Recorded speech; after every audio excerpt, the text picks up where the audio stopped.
Hello, everyone. It is Peggy McColl, and I want to welcome you back for the Manifestation Podcast. And I have been so looking forward to this particular podcast because we have a wonderful, a special guest with us today, someone who is in my family. It is Léanne. So Léanne Samson, thank you so much for being willing to be here with us today.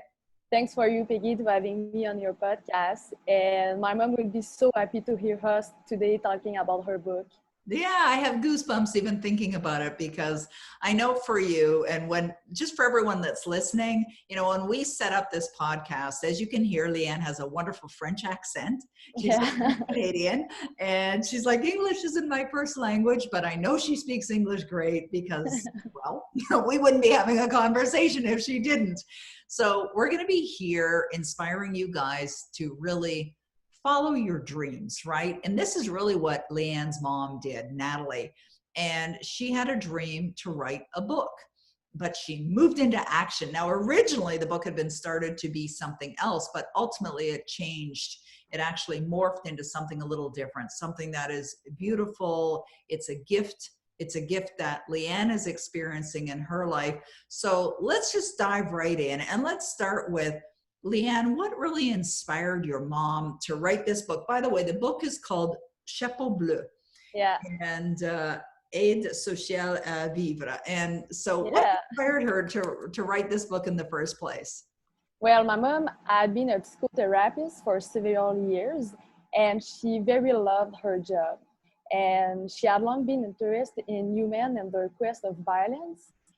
And her first diagnosis of breast cancer in 2017 has significantly shifted her perspective on life and the way she practiced her role as a therapist, as a wife, as a mom, and as a friend. So my mom wished with this book to help us understand what is going on inside us and to connect with people. Right. And in her book, she says that although she knows she's going to die, she has made it her task to live as peacefully as possible until the end. Wow. And she said that her book is a legacy, like you said, for me, my brother, and my father. And she explained that she is trying to offer us to live support, to live better, to learn to live without her, and to fully appreciate life without worrying about non-significant stuff. Wow. Yeah. That is amazing. And you know what it does, just hearing that, Léanne, it speaks to her character. Like she didn't have to do that. Like she was going through an incredibly life-altering experience, but she made a really wonderful decision. And I know for you, you're very glad that she did. And, it's interesting that here we are today and your mom left this earthly plane not that long ago. As a matter of fact, it was 1 month ago today. Yeah. That she passed on. I know that's challenging for you. It's challenging for anyone that's lost, someone that they love so much, especially a mom, especially for a girl and a mom. Because I remember when my mom had passed away, which was in 2008, and I mean she was 77 at the time, and your mom was only 53. As your mom, way before the expiry date, if you will, that she passed away. But even, it doesn't matter how old they are. I remember my brother died, he was 49. And I remember my mom saying, doesn't matter how old they are, they're still gone and we miss them. Right. And we've got to shift our thinking over to think about something that causes us to feel good, causes us to feel better. But in this way, it's like you have your mom's voice, right? Yeah, exactly. That's really what you're working with here. And so those are the reasons why your mom desired to write the book, which she wrote about in the book. But when did you personally read your mom's book for the first time? Now, I assumed you had read it while she was writing it or while she was working on it, but that wasn't the case, was it? No. The first time I read my mom's book was last Saturday at your cottage when we received the book. And at first, I wanted to read it alone at my apartment here in Montreal. But when I opened the book, I could not stop. I was so captivated by her writings, and I became very emotional. But I felt all the love that my mom had for me, and it gave me so much power and energy in this difficult time. And since then, I have read the book about 4 times, and every time it's made me feel very good. And Wow. I'm so grateful to have this book with me. Incredible. I have Yeah. total goosebumps. I know the book's written in French. And for those of you that can read French and understand French, well, you're in for a treat. So I want to ask, and I know this wasn't a question that we had prepared in advance, but this thought just came to me because I know as people are hearing this, they're going to say, I want to read that book. So Yeah. 2 questions. One is, can people buy it? And if so, where can they buy the book? No, we don't want to sell the book because we don't want to make money with this book. The plan is to sell just 150 books that we print for family and friends, and all the profits will go to the palliative care center as a donation. But we won't sell the book at large. Okay, well, that's your decision today, but yeah, it could change. It maybe. could change for sure. So what I'm going to do is I'm going to, just myself, I'm going to do Google Translate so that I could read it, so that I can understand it, which I'll do a page at a time type of thing from the original version. But I suspect, and that's one of the things about having this already recorded, like it's electronically recorded, is that you could do something with it. And I love that you're donating to the palliative care facility, because that's how they raise money, is through donation. Exactly. Right? Yeah. And I know many places are, the government funding is limited. And so what you're doing is a nice gesture. But just imagine for a moment, if you will, you didn't know this was coming, but let's imagine that this book sold millions of copies and that you donated all of the money to places like palliative care facilities. Yeah. So I know you printed 150 copies, and I'm so blessed to have my copy. But what if, that's something you can think about, and of course I can help you with that as well. Yeah, it's true that we'll think about it in the future, but for now it's the decision we make. Yeah, I understand. Totally understand. And of course, when I work with lots of authors, as you know, and one of the challenges that a lot of authors are faced with is they feel like they're exposed, right? Yeah. It's like if I had a robe on and I was naked underneath and I just opened it up for the world to see, you feel very exposed, right? And what happens is when we feel that exposure, we feel vulnerable. Yeah. Right. And part of the thinking process comes down to, what will people think? What will people think of me? Regardless of whether, in your mom's case, I'm sure she wouldn't care what anyone thought of her at this point. She's passed on. But that is one of the fears that people have, is what will they think of me?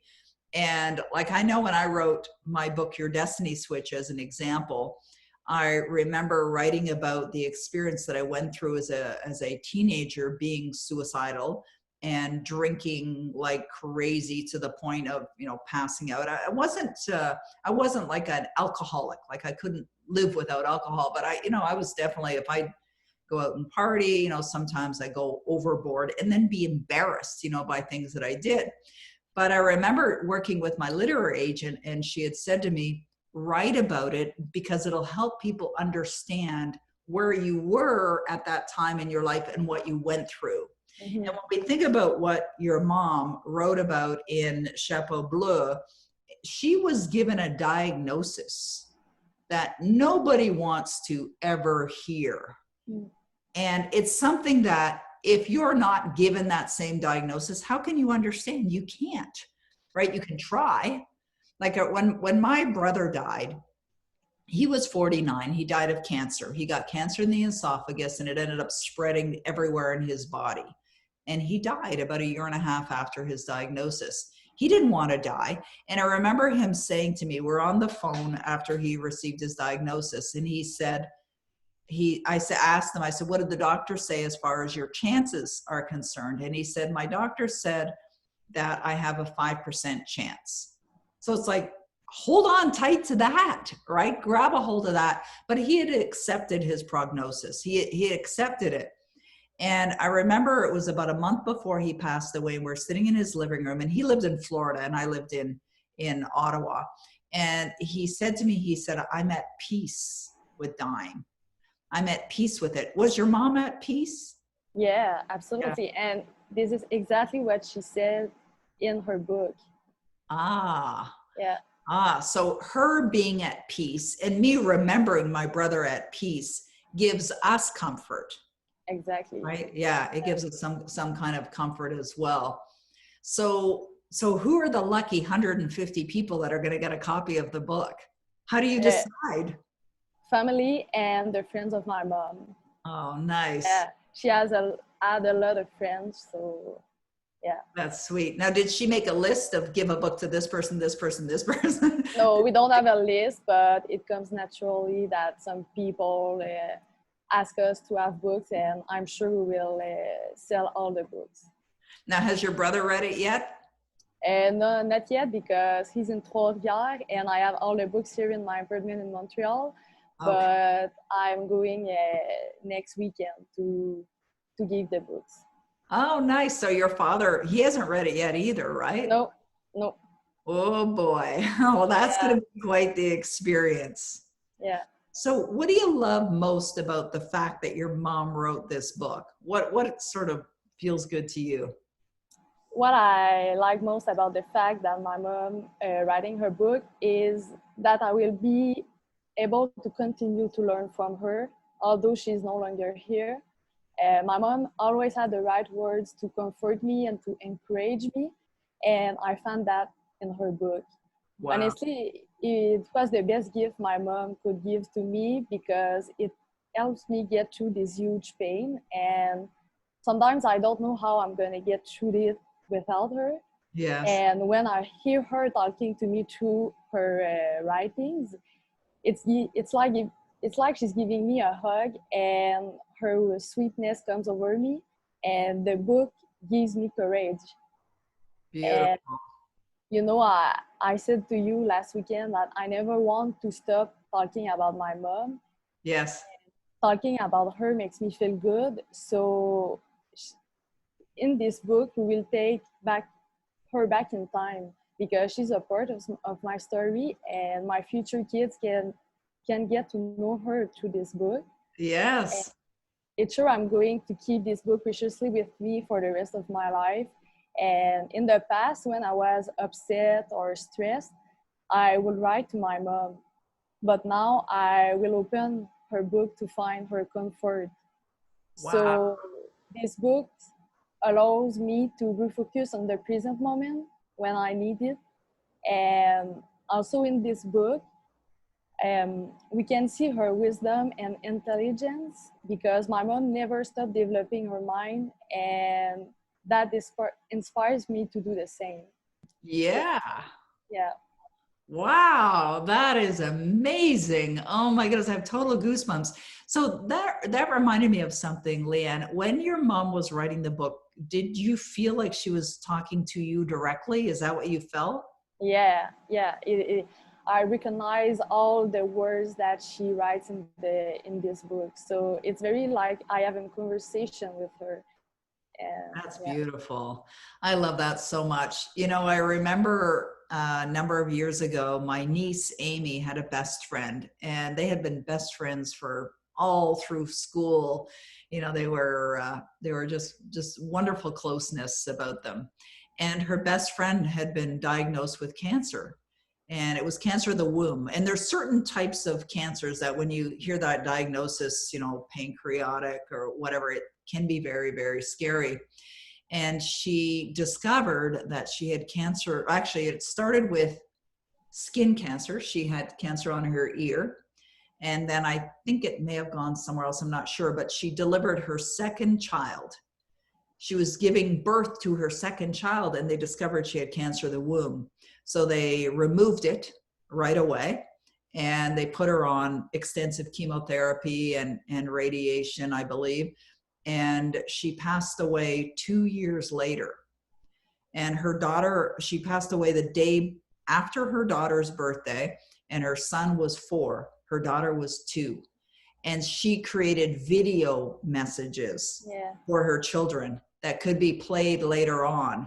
And of course, video formats change, as we know, but paper books like we have books. I have books on my bookshelf that have been around for 100 years or more, right? It's never going to change. And what I love about what your mom did is by leaving this legacy is it's there for you.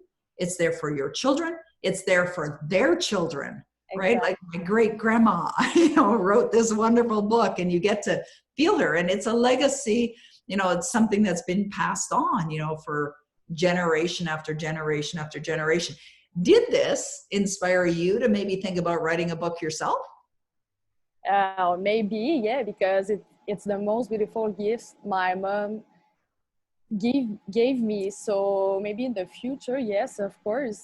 Yeah. And my mom, I always thought my mom was a good writer, and cancer is inspire her to make this book, but I'm sure she could have written this book much earlier. So the with this book, what my mom said to me is that I will not wait to do something that I want to do. Wow. Not just to write a book, like you said, but do a master degree or do something that I want to do. I will not be afraid to do it, and I will just do it like my mom did with her book. Wow, that is impressive. I love that.